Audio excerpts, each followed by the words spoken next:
যেটো কৈছে ভোট কাটিবলৈ মই দিছো তানে ইলেকশন কমিশনৰ যে কাম নাই এই কথাটো প্ৰকাশ কৰিছে। ইলেকশন কমিশন হৈছে স্বতন্ত্ৰ এটা বডি। ভোট কাটিবলৈ কেনেকৈ হিমন্ত বিশ্ব শৰ্মাই কয়? হিমন্ত বিশ্ব শৰ্মাক কৈছো অকলে টিভিত কথা ক'লে নহ'ব, ডিবেটত আহক, আপোনাক পানী খুৱাই দিম, আপুনি ডিবেটত আহক, আপুনি মুখ্যমন্ত্ৰী নাই। তেওঁ কৈছে যে মিয়াক কষ্ট দিয়াৰ কামৰ কথা তেওঁ যিটো কৈছে এই কথাটো এজন সাংবিধানিক পদত থকা মুখ্যমন্ত্ৰীয়ে ইয়াতকে তৰল কথা আৰু হ'ব নোৱাৰে। হিমন্ত বিশ্ব শৰ্মা একচুৱেলি মুখ্যমন্ত্ৰীৰ আসনখনৰ যোগ্যই নহয়, সেইখন আসনৰ গৰিমা তেওঁ ৰাখিব পৰা নাই। আপুনি নহ'লে মুখ্যমন্ত্ৰীয়ে কয় নেকি মই মিয়াকটো ট্ৰাবুল দিমেই, মিয়াকটো মই অত্যাচাৰ কৰিবলৈ দিছোঁ? তেওঁতো ইলেকশ্যন কমিশনকো চেলেঞ্জ কৰিছে। তেওঁ যিটো কৈছে ভোট কাটিবলৈ মই দিছোঁ তানে ইলেকশ্যন কমিশনৰ যে কাম নাই এই কথাটো প্ৰকাশ কৰিছে। ইলেকশন কমিশন হৈছে স্বতন্ত্ৰ এটা বডি। ভোট কাটিবলৈ কেনেকৈ হিমন্ত বিশ্ব শৰ্মাই কয়?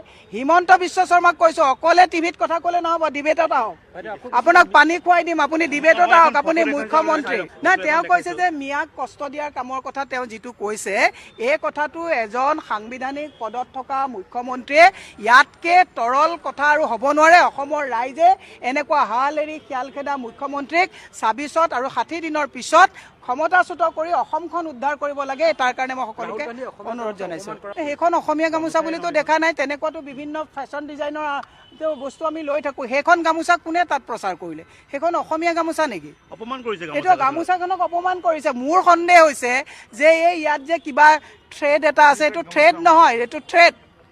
এইটো কিবা এটা নকওঁ, সোণালী থ্ৰেডটো এটা থ্ৰেড হৈ গৈছে। তেওঁলোকে এইবিলাক বনাই পেলাই তাত বিক্ৰী কৰিছে নেকি? এইখনতো অসমীয়া গামোচা নহয়, মইতো গামোচা দেখিছোঁ। হিমন্ত বিশ্ব শৰ্মা একচুৱেলি মুখ্যমন্ত্ৰীৰ আসনখনৰ যোগ্যই নহয়, সেইখন আসনৰ গৰিমা তেওঁ ৰাখিব পৰা নাই। আপুনি নহ'লে মুখ্যমন্ত্ৰীয়ে কয় নেকি মই মিয়াকটো ট্ৰাবুল দিমেই, মিয়াকটো মই অত্যাচাৰ কৰিবলৈ দিছোঁ? তেওঁতো ইলেকশ্যন কমিশনকো চেলেঞ্জ কৰিছে। তেওঁ যিটো কৈছে ভোট কাটিবলৈ মই দিছোঁ তানে ইলেকশ্যন কমিশনৰ যে কাম নাই এই কথাটো প্ৰকাশ কৰিছে। ইলেকশ্যন কমিশন হৈছে স্বতন্ত্ৰ এটা বডি। ভোট কাটিবলৈ কেনেকৈ হিমন্ত বিশ্ব শৰ্মাই কয়?